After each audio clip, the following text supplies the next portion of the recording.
నమస్కారం NS channel కి స్వాగతం.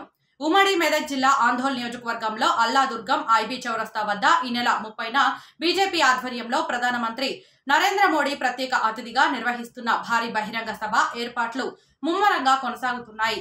మెదక్ జహీరాబాద్ పార్లమెంట్ ఎన్నికల సన్నాహకంలో భాగంగా బీజేపీ ఈ నెల 30న 2 లక్షల పైగా జన సమీకరణ చేయనున్నట్లు బీజేపీ రాష్ట్ర ప్రధాన కార్యదర్శి ప్రేమ్ చందర్ రెడ్డి తెలిపారు.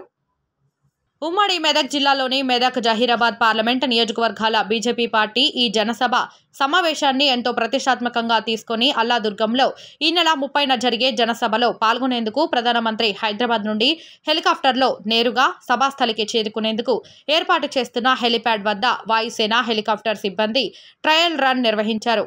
సభాస్థలిలో ఏర్పాటు చేస్తున్న స్టేజీ నిర్మాణ పనులను బీజేపీ నాయకులు పరిశీలించారు.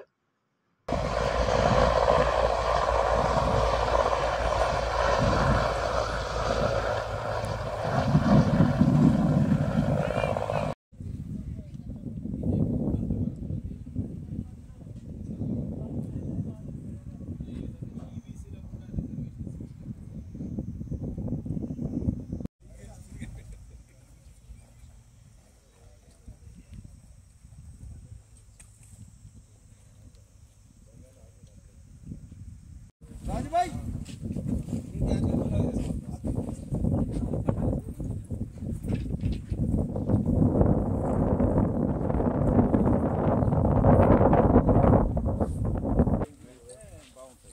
फुल बेटा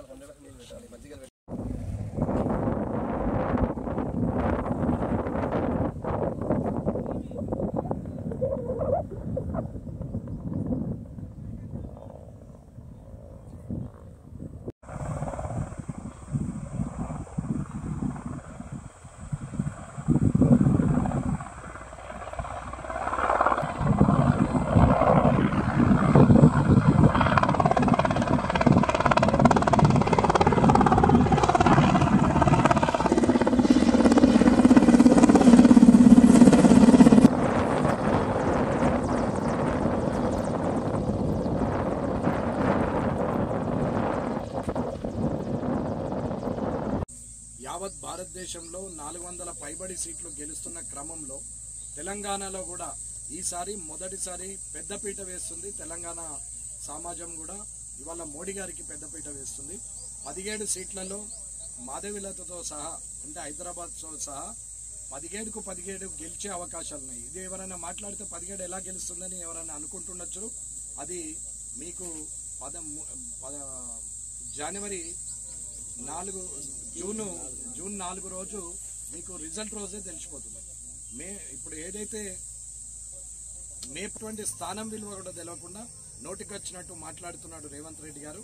10 సంవత్సరాలు అరిచినటువంటి వ్యక్తిని వాళ్ళ భాషలో చెప్పాలంటే మొరిగేటువంటి వ్యక్తిని ఏం చేశారు జనం అనేది తెలుసుకొని ఈసారి ఈ ముఖ్యమంత్రి కూడా అరవాలనా మొరగాలనా అనేది ఒకసారి ఆలోచించుకోవాలా. ఎంత ఉందాగుంటే ఆ పదవికి అంత మంచి, ప్రజలకు ఎంత దగ్గరగా ఉండి పనిచేయగలిగితే అంత అభివృద్ధి జరిగే పరిస్థితి. కాబట్టి నరేంద్ర మోడీ గారిని చూసి నేర్చుకోవాల్సిన అవసరం ఉంది, కానీ నరేంద్ర మోడీ గారిని విమర్శించాల్సిన అవసరం లేదు. కాబట్టి ఈ సభ జైరాబాద్ మెదక్ జనసభ ఖచ్చితంగా 2 లక్షల మందితో సహా ఇక్కడ 30వ తారీఖు నాడు మధ్యాహ్నం 3 గంటలకి ఈ సభ ప్రారంభమవుతుంది. మెదక్ పార్లమెంటు అభ్యర్థి రఘునందన్ రావు గారు కానీ జైరాబాద్ పార్లమెంట్ అభ్యర్థి బీబీ పాటిల్ గారు అత్యధిక ఇవాళ మార్చి 4-5 తేదీల్లో ప్రధానమంత్రి గారు మన రాష్ట్రంలో పర్యటించారు. పటాన్ చెరువుకు వచ్చారు, అదేవిధంగా ఆదిలాబాద్కి వెళ్ళారు, జగిత్యాల, ఆ విధంగా వారు పర్యటించడం జరిగింది. ఆ తర్వాత అమిత్ షా గారు కూడా హైదరాబాద్కి వచ్చారు. మొన్న అమిత్ షా గారు సిద్దిపేటకు కూడా రావడం జరిగింది. ఈరోజు మరొకసారి ప్రధానమంత్రి గారి పర్యటన అనేది రాష్ట్రంలో ఇంకా వాతావరణాన్ని రెట్టింపు చేస్తుందని చెప్పి మేము భావిస్తున్నాం. ఎందుకంటే ప్రజలందరూ కూడా కోరుకుంటున్నారు, మోడీ గారిని చూడాలి, మోడీ గారి మాట వినాలి అనేది కూడా భావిస్తున్నారు. ముఖ్యంగా ఈ రాష్ట్రంలో ఉన్న ప్రధాన పక్షాలు ఏవైతే ఉన్నాయో, మొన్నటి వరకు అధికారంలో ఉన్న బీఆర్ఎస్ కానీ, ఇప్పుడు అధికారంలో ఉన్న యొక్క కాంగ్రెస్ కానీ, వీళ్ళు తీవ్రమైన యొక్క ఫ్రస్ట్రేషన్లో ఉన్నారు. పక్కన ఛత్తీస్గఢ్లో ఒక ఎస్టీ ముఖ్యమంత్రి, బీజేపీ యొక్క సామాజిక సమరసతను లేకపోతే దీన్ని బీజేపీ వాళ్ళకు చూస్తుంది. కానీ ఇవాళ ఎందుకు రేవంత్ రెడ్డి గారు ఈ విధంగా మాట్లాడుతున్నాడంటే ఆయన ఏవైతే వాగ్దానాలు చేసిండో అవి నెరవేర్చలేని పరిస్థితిలో ఉన్నాయి. దానివల్ల విపరీతమైన యొక్క వ్యతిరేకత వస్తున్నది అనేది వాళ్ళు గమనించింది. దాన్ని డైవర్ట్ చేయాలి. ఎట్లా డైవర్ట్ చేయాలంటే